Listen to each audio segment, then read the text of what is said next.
Alright, y'all. So, when is enough enough? That's my question. When do you decide just to throw the towel in and give up on this crap? No fancy editing, no music, just sheer and utter frustration at this point.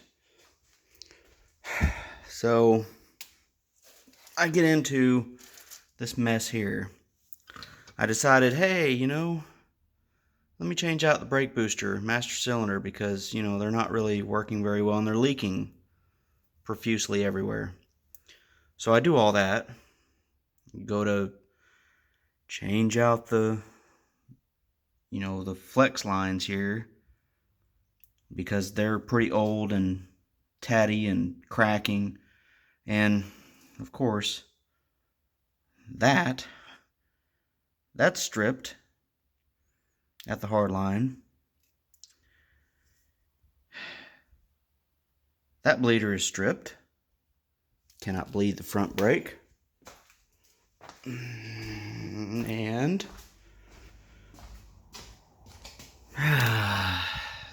that bleeder is stripped, and probably the original. It's rusted to the caliper. That flared section is stripped.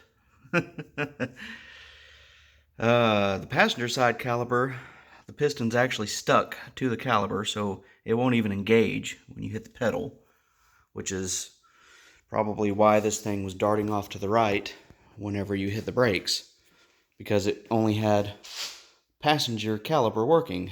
The driver's side was no bueno. So I've got it all taken apart, and guess what? Your friend old Bradley here has now had to order all new hard lines, for the front at least, all new flex lines. There is 2 flex hoses in the front and this center section flex hose back here that I ordered. All the brake pads are great. I mean, there's plenty of pad left on them. Rotors are fine. Rotors still are great shape. Can reuse those.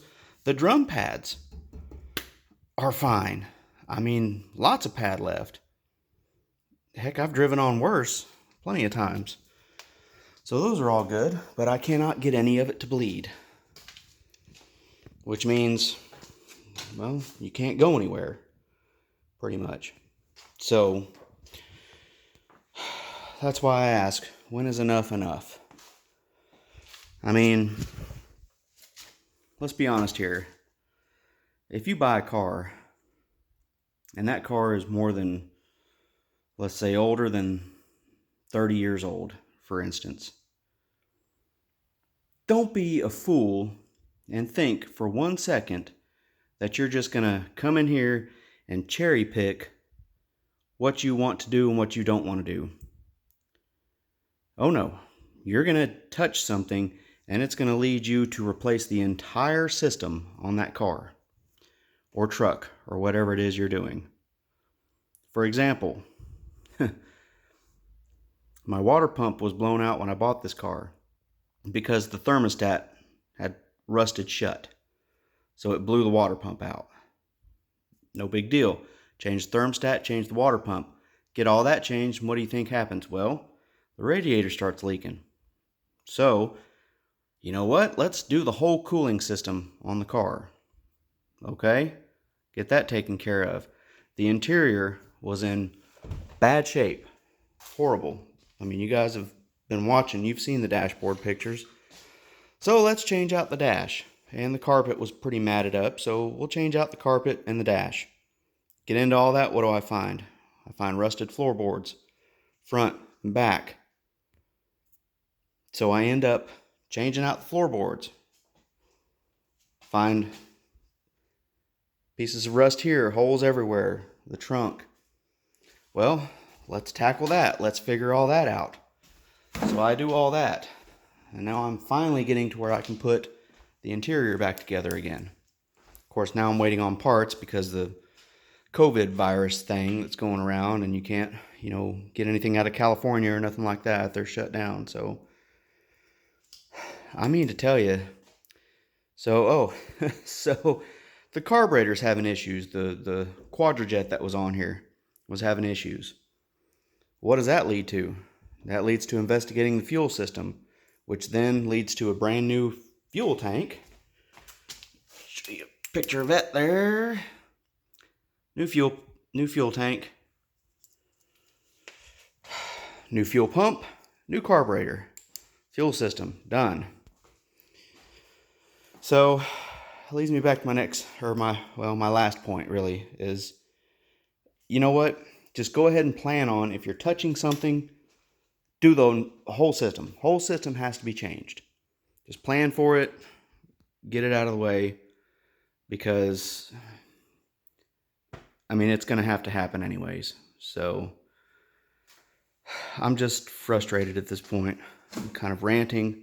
I'm raving. I'm trying my hardest to get this thing back out on the road, and it seems like every time I take one step forward, I take about 4 steps backward.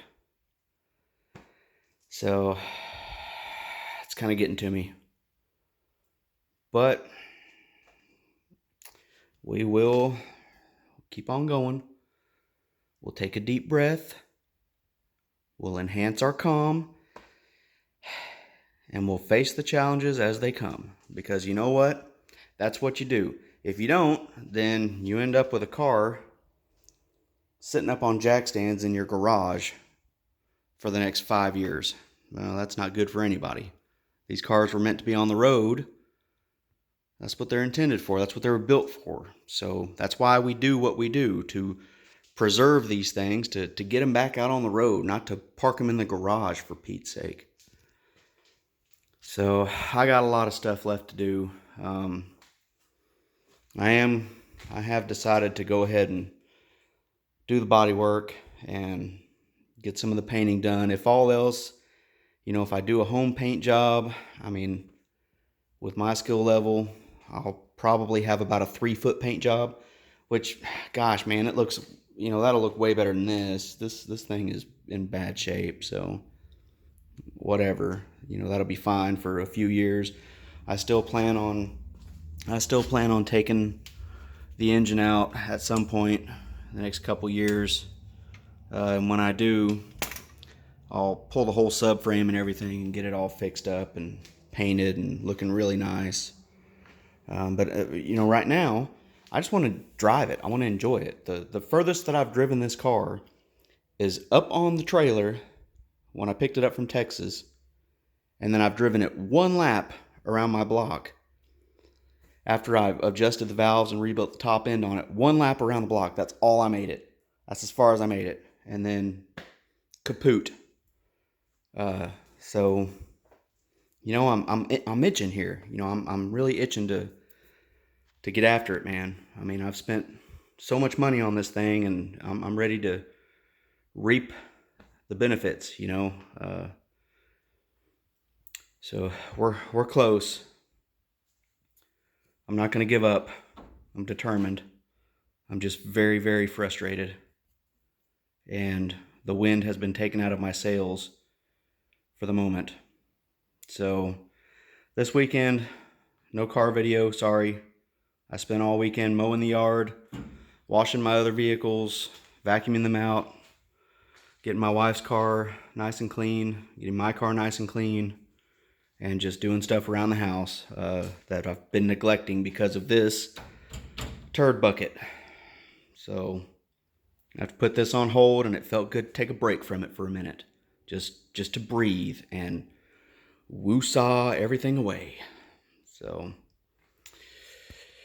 next week, I'll try to get some brake footage for you guys, hopefully, and we'll see what transpires from there. It's bound to be fun because whatever I touch seems to fall apart on this thing. So with that, I bid you guys a good night. Stay healthy.